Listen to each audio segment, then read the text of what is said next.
Bonjour à tous et bienvenue dans Contact. L'équitation est une pratique populaire en Belgique et aujourd'hui, nous allons à la rencontre de Manon. Cavalière depuis son plus jeune âge, elle nous emmène à la découverte de son quotidien à cheval.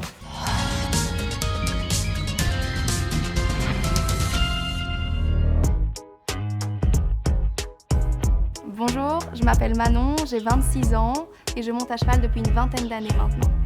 Quand je pars en balade avec mon cheval, j'ai toujours un équipement visible, un gilet fluo aussi, il fait plus sombre et je mets toujours ma bombe sur ma tête. À cheval, comme en voiture, il y a des règles à respecter. Les règles à respecter lorsqu'on circule à cheval, c'est toujours bien tenir sa droite. On peut se mettre à deux de front lorsque nous sommes plusieurs cavaliers. On reste des conducteurs, donc on n'utilise pas son téléphone à cheval. Si on descend de son cheval, on ne peut pas utiliser son téléphone non plus, on reste considéré comme un conducteur. En balade à cheval, on peut circuler sur la voie publique, sur toutes les routes, les chemins de remembrement. En agglomération, on a le droit de marcher et de trotter, on ne peut pas galoper. Quand on se balade à cheval sur la voie publique, il faut toujours bien regarder les panneaux.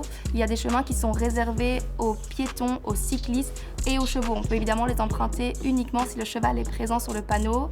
Donc l'accès est interdit sur les trottoirs et les pistes cyclables. Il y a le pont de l'autoroute, je dois passer en dessous.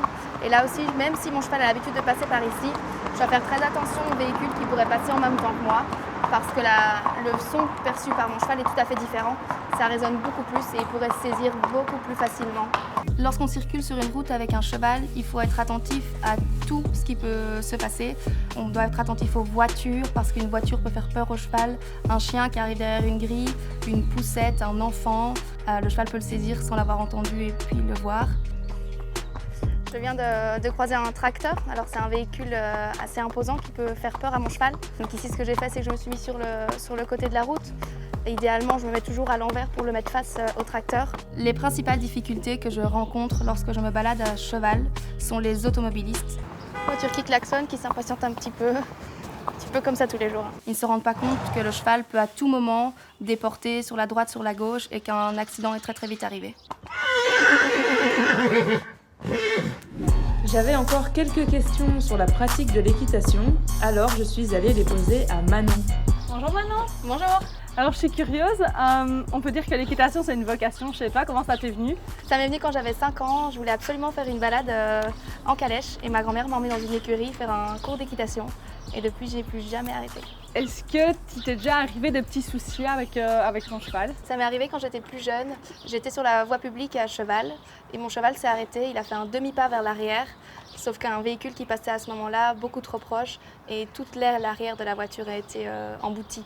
Heureusement, pas de blessés, mais le véhicule était bien endommagé. Parler de quelque chose d'un peu plus positif, c'est quoi que tu préfères dans l'équitation? Ce que je préfère dans l'équitation, c'est la relation avec le cheval. J'aime beaucoup le sentiment de liberté lorsqu'on est en balade avec eux. Et finalement, est-ce que tu dirais que l'équitation, c'est donné à tout le monde? L'équitation, c'est donné à tout le monde. Maintenant, c'est la passion du cheval avant tout. Eh ben, merci pour tout et je te laisse continuer ta journée. À bientôt. Merci beaucoup, bonne journée. Pour assurer une meilleure cohabitation sur les routes, Manon nous donne un dernier conseil. Petit conseil, si vous arrivez face ou dos à un cheval, il est important de ralentir car ça reste un animal imprévisible même s'il est bien dressé. Et voilà, Contact, c'est déjà terminé pour aujourd'hui, mais je vous retrouve dès la semaine prochaine pour découvrir le quotidien d'autres usagers. D'ici là, je vous donne rendez-vous sur nos réseaux sociaux et sur la page Facebook RTBF Mobile Info.